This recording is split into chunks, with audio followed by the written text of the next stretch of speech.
खरातच्या नाशिकच्या बंगल्यावर आयटीनं छापेमारी केलेली आहे। इन्कम टॅक्सनं छापा मारलेला आहे। तृप्तबाला बंगल्यावर आयकर विभागानं ही छापेमारी केलेली आहे। खरेदी विक्रीच्या कागदपत्रांची पडताळणी केली जाते। तर तृप्तबाला या बंगल्यावर आयकर विभागानं कारवाई केलेली आहे। सागर गायकवाड आमचे प्रतिनिधी या संदर्भात आपल्याला अधिक माहिती देत आहेत। सागर, काय नेमकं कारवाई दरम्यान घडलेलं आहे?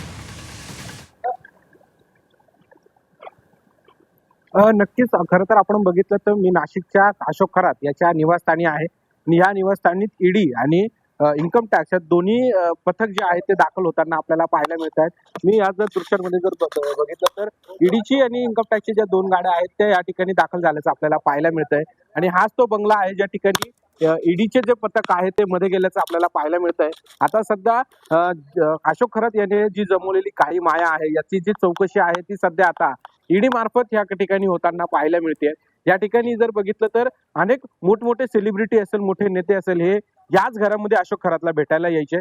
अशोक खरातची जी पत्नी आहे कल्पना खरात, तिच्या नावावर देखील मोठ्या प्रमाणात प्रॉपर्टी आहेत। त्याचबरोबर अशोक खरात यांनी देखील मोठ्या प्रमाणात काही माया जमवलेली आहे आणि याची चौकशी करण्यासाठी आता ईडीचं पथक वेगवेगळ्या ठिकाणी धाड मारलेली आपल्याला पाहायला मिळते। त्याचबरोबर त्यामध्ये नाशिक असेल, पुणे असेल, त्याचबरोबर सिन्नरचं त्याचं निवासस्थान असेल, मंदिर असेल, त्याचबरोबर ती फार्म हाऊस असेल, अशा सगळ्याच ठिकाणी हे सगळं पथक आहे ते पोहोचल्याचं आपल्याला पाहायला मिळतंय। अनेक ठिकाणी बेनामी संपत्ती आहे।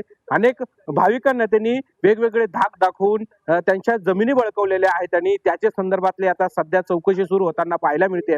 या दृश्यांमध्ये जर बघितलं तर आता याच बंगल्यामध्ये या ईडीचं पथक दाखल झालेलं आहे। आता सगळ्या ज्यांनी काळी माया जी लपवलेली होती, जी खरेदी केलेली होती, आता त्याचा व्यवहार ईडी तपासणार आहे आणि आता ही कारवाई होताना आपल्याला पाहायला मिळते। नाशिकचं पुणे असेल, अहिल्यानगर असेल, शिर्डी असेल, अशा सगळ्या ठिकाणी ज्या ज्या ठिकाणी यांनी बेनामी संपत्ती गोळा केलेली होती ती सगळ्यांची चौकशी ईडी करणार आहे आणि याचीच आता कारवाई होताना आपल्याला पाहायला मिळते। आपण सकाळीच या संदर्भातली बातमी आपण दाखवलेली होती की ईडीचं पथक जे आहे ते वेगवेगळ्या संस्थांमध्ये या अशोक खरातचं पोहोचणार आहे आणि त्या ठिकाणी धाड जी आहे ती ईडीची पडणार आहे आणि आता जर बघितलं तर 11 ठिकाणी ही अशोक खरातच्या वेगवेगळ्या ठिकाणी या ईडीच्या धाड पडलेली आहे। बेनामी जी संपत्ती असेल, त्याचबरोबर ती जो पैशांचा जो काळा व्यवहार असेल, या सगळ्या संदर्भात मध्ये आता ईडी ही दाखल झालेली आहे। आता अशोक खरातची याबाबत चौकशी होणार असली तरी संपूर्ण काळ्या पैशासह त्याची जमिनी असेल, त्याचे घर असेल, या ठिकाणी आता ईडी पोहोचलेली आहे। आता ईडीकडून या सगळ्या संदर्भात कठोर कारवाई केली जाणार आहे। आता सध्या तृप्तबालामध्ये ही ईडीचं पथक दाखल झालेलं आहे आणि आता महत्वाचे जे कागदपत्र आहे ते गोळा करायचं काम सुरू झालंय।